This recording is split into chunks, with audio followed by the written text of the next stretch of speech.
पास तवज्जो चाहूंगा, इंसान के पास जो कमालात उसकी फितरत की तलब है, फितरी तौर पर जिन कमालात के हम और आप हम सब मुतलाशी हैं, उनमें सबसे पहला कमाल, सबसे पहला कमाल इल्म है।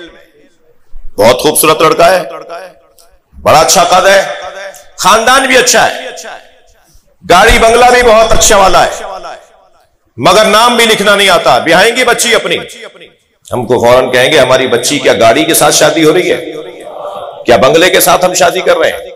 हम अपनी बच्ची की शादी कर रहे हैं जिस लड़के के साथ, उसे तो अपना नाम भी लिखना नहीं आता। तो जिसे नाम भी ना लिखना आए, हम अपनी बच्ची उसके हवाले नहीं करेंगे, हम अपनी बेटी उसके हवाले नहीं करेंगे, इसलिए कि पढ़ा लिखा नहीं है। सबसे पहला उन्वान फजीलत इल्म, और मेरे और आपके लिए इज्जत का सबब है कि मैं और आप जिस दरवाजे पर बैठे हैं उससे बड़ा आलिम कोई नहीं। मेरे मौला के फजाइल अनगिनत फजाइल अली के। मौला से खुद से पूछा, मौला बताएं सबसे बड़ी फजीलत आपकी क्या है? मेरे मौला ने अपने सीने पे हाथ रख के फरमाया, अल्लाह ने मुझे आलिम अल किताब बनाया है, गवाह रसूल बनाया है रिसालत पर, अल्लदी इंदहु इल्मुल किताब, वो कि जिसके पास इल्म किताब। मौला का इल्म सबसे बड़ा उन्वान फजीलत अली। एक दो पांच मिसालें नहीं है। मुझे तो ताज्जुब होता है, अफसोस है उस सोच के ऊपर जो ये सोचते हैं कि अली कहीं किसी नंबर पर हैं। मुझे ताज्जुब है उन लोगों की सोच पर। उन्हें एक जुमला कहकर आगे बढ़ूं, अगर आप सुन लें, ताज्जुब नहीं है, अली दुनिया में चौथे नंबर पर हैं और कयामत में पहले नंबर पर हैं।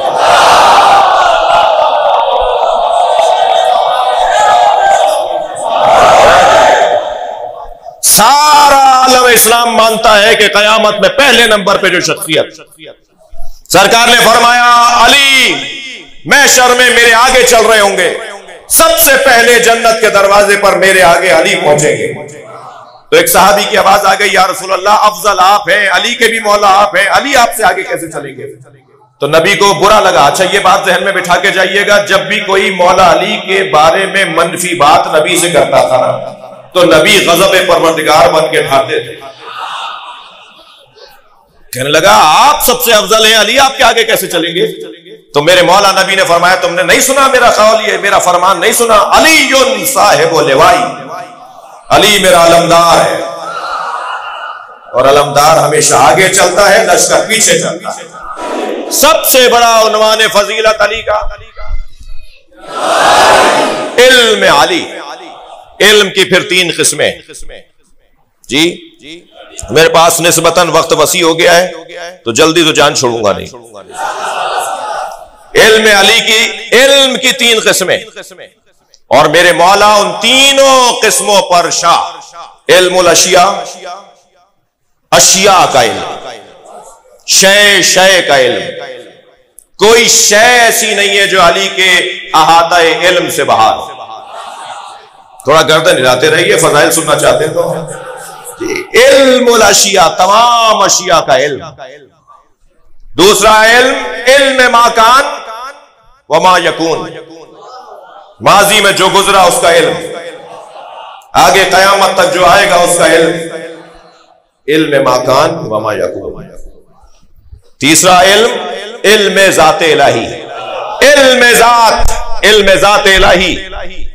वो जो 73 हुरूफ का इल्म अल्लाह ने नबी को अता कर दिया, अली को अता कर दिया, और 72 का इल्म अली और नबी को अता कर दिया, 73वां अपने पास रखा। ये वो 73वां ही तो है जिसके लिए कहा कुल रब्बे ज़िदनी इल्मा, ऐ मेरे हबीब कहो या अल्लाह मेरे इल्म में इजाफा फरमा। जी ये जो इजाफा हो रहा है ना, वो 73वें हर्फ का इल्म है, वो ज़ाते इलाही। इसका इल्म बहुत मुश्किल है। लिहाजा इल्मुल अशिया में जो सबसे ज्यादा आज यूनिवर्सिटियों में पढ़ाया जा रहा है, कॉलेजों में पढ़ाया जा रहा है, तालीमी इदारों में इल्मुल अशिया पढ़ाया जा रहा है। ये जितने उलूम है वो अशिया के उलूम है जो आपको हमें तालीमी इदारों में पढ़ाए जा रहे हैं। ये तमाम बायोलॉजी, केमिस्ट्री, ये आपके साइंस के उलूम, ये आपके जमीन, ये फलकियात के, ये तमाम ये उलूम इल्मुल अशिया। अली इल्मुल अशिया के हामिल जी गुजर रहा है एक जगह से, एक शख्स हल चला रहा है खेत में, हल आमादा कर रहा है जमीन को कुछ बोने के लिए। मौला ने फरमाया कि क्या बोना चाहते हो? कहने लगा भिंडी। हजरत घोड़े से उतरा है, मुट्ठी भर के खाक उठाई और देख के फरमाया इसमें भिंडी नहीं उगेगी, इसमें कद्दू बोओगे तो उग जाएगा। और फिर फरमाया मैं जमीन के रस्तों से ज्यादा आसमान के रस्ते जानता हूं। ये जो जमीन के रस्तों से ज्यादा आसमान के रस्ते जानते हैं, ये जोग्राफिया का इल्म नहीं है कि मशरिक में वो मुल्क है और मगरिब में वो मुल्क है। नहीं, जमीन की कैफियतों को नहीं जानते हैं, जमीन की सलाहियतों को नहीं जानते, जमीन की तवानाइयों को नहीं जानते। आप आमादा हैं, एक मंजिल आगे आ रहा हूं। ये क्यों फरमाया मौला ने कि मैं जमीन के इन्नी आलम हो तुरुक़िस्समा मिन तुरुक़िल अर्ज़, मैं जमीन के रस्तों से ज्यादा आसमान के रस्ते जानता हूं। उसका सबब क्या है? मैं अपने बच्चों और जवानों के लिए शायद कोई नई बात हो। क्या सबब है कि जमीन के रस्तों से ज्यादा अली आसमान के रस्ते जानते हैं? मौला अली की उम्र मुबारक, जाहिरी उम्र मुबारक कितनी है बच्चों? 63 साल। 63 साल, वही उम्र जो नबी की, जो जाहिरी उम्र सरकार की है वही जाहिरी उम्र मौला अली की। तो जमीन पर कितने साल रहे? 63 साल। और आसमान पर कितने साल रहे? थोड़ा साथ चलिए ना मेरे। जमीन पर रहे 63 साल और आसमान पर कितने रहे? जिब्रील बैठे थे। जिब्रील तुम्हारी उम्र कितनी है? मौला नबी पूछे या जिब्रील मन कम उम्रक, तुम्हारी उम्र कितनी है? कहा या रसूलल्लाह बस इतना याद है कि 70,000 साल बाद एक सितारा निकलता है जिसे मैंने 70,000 दफा देखा है। कहा उस सितारे को देखोगे तो पहचान जाओगे? कहा या रसूलल्लाह 70,000 दफा देखा है, पहचान जाऊंगा। आमादा कर लिया ना जब जिब्रील को, तो इसी असना में मौला की आमद हुई। भाई मुझे नहीं पता, फजाइल नहीं सुनना चाह रहे शायद। इसी असना में मौला अली तशरीफ लाए।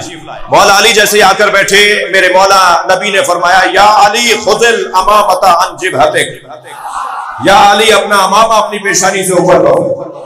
अली ने जो अमामा पीछे किया, जिब्रील खड़े हो गए, यही तो वो सितारा है। अब कितनी उम्र हो गई? अंदाजा तो कम से कम गिनतियों में इस मानने में तो आ गया कि 70,000 साल के बाद निकलने वाला सितारा, वो 70,000 साल का सितारा वो मौला अली की पेशानी पर जिब्रील देख रहे। तो मोटा सा सवाल, हिसाब के बच्चों से बात कर रहा हूं, ज्योमेट्री और जोग्रा और अलजबरा के बच्चों से बात कर रहा हूं कि 63 साल जमीन पर, हजारों साल आसमान पर, तो हक है ना अली के हैं मैं जमीन से ज्यादा आसमान के रास्ते जाता हूं। सलवात पढ़े मोहम्मद और आले मोहम्मद।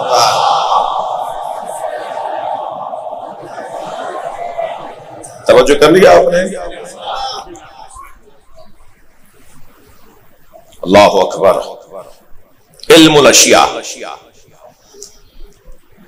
दूसरा इल्म, थोड़ा बोलिए, इल्म माकान व मैकून। माजी में जो कुछ गुजरा अली जानते हैं, आगे जो आएगा वो अली जानते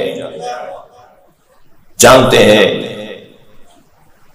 आज अली के 11वें पोते के हाथ में तो हम सबकी तकदीरें हो शब कद्र में, और इमाम वक्त के दादा अली नहीं जानते कि मेरे बारे में क्या लिखा हुआ है, आगे क्या होना है।